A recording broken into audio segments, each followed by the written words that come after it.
From one hot day to another, would you welcome, all the way to Australia? He's Australian, didn't have to come very far. Vince Sorrenti!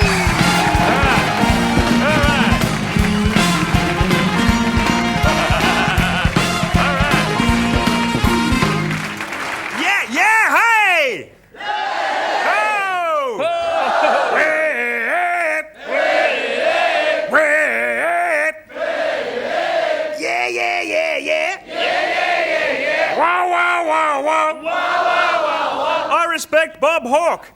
No one's that silly. Good evening, folks. Vince Sorrenti. Tolerance. That's the buzzword for the day. Tolerance. 1995 is International Year of Tolerance. We have to tolerate people telling us what to do this year. What we can eat, where we can go, what we can say on TV. Everyone's a trendy these days, aren't they? Or an activist or a greenie. No one cares about you in 1995 if you're normal. If you're normal, you're to blame for everything. It's your fault. This year, no one cares what you think unless you're a solar-powered vegetarian lesbian whale. I think things should change. I think 1996 should be International Year for the completely normal person. Yes! International Year for the completely normal, white, heterosexual, fully employed, meat-eating, football-going, burping, farting bloke and Sheila. Yeah!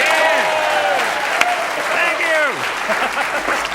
And on International Normal Day, we'll all go out and get blind for Australia. You gullible people. But that's what makes this country great. We're gullible. It's great. Don't we say the Lotto? It's great. How's Mum? She's great. Uncle Bill's great. What was the movie like? It was great. Have you noticed how many great things we have in Australia? Got the Great Barrier Reef, Great Keppel Island, the Great Dividing Range, the Great Sandy Desert, the Great Victoria Desert, the Great Ocean Road, the Great Western Highway, the Great Australian Bight, the Great White Shark.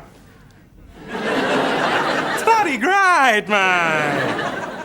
I tell you what's not great these days is flying in aircraft. I tell you, have a lot of planes been going down lately, or is it my imagination? You know what really annoys me most about a plane crash? When you hear the news that night. A jet airliner crashed this evening, killing 400. Authorities have managed to recover the black box flight recorder intact. Intact? Now call me an idiot, but why aren't they building the whole plane? Out of the same stuff, they build the black box. Now, when I check into a plane, Mr. Sorrenti, would you like a window seat or an aisle? Well, actually, I'd like to sit inside the black box and remain intact.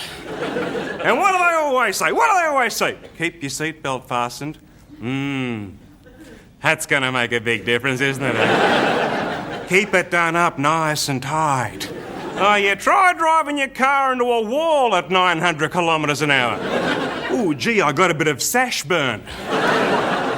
Have you ever heard of someone surviving a plane crash because they were wearing a seatbelt? Oh, mate, it was terrible. We're flying along at 30,000 feet, two of the engines just fell off. Went into a terrible tailspin, black smoke and flames coming out, slammed into the side of a mountain and blew up. Lucky I had my seatbelt on. You know why they make you wear a seatbelt, don't you? So they can identify the bodies. Oh, yes, 33D, that would have been Sorrenti. Just a black skeleton with a seatbelt on it. It's getting scary, I tell you. I've even taken to driving. I drove to Melbourne for the first time. From Sydney to Melbourne, I've got to say, you've got fantastic roads in Victoria. But I wonder, do Victorians have a problem falling asleep at the wheel? Seems like every kilometre on the freeway there's a sign saying, "Wake up. Drowsy drivers die. Pull over if you're tired. You're getting sleepy." These signs put you to sleep, I swear. Isn't that the oddest thing? You can be in a warm bed on a rainy night with a glass of hot milk and your favourite jammies on and you can't sleep! But you can be going 180 kilometres an hour in a car with the radio on and your head out the window snoring.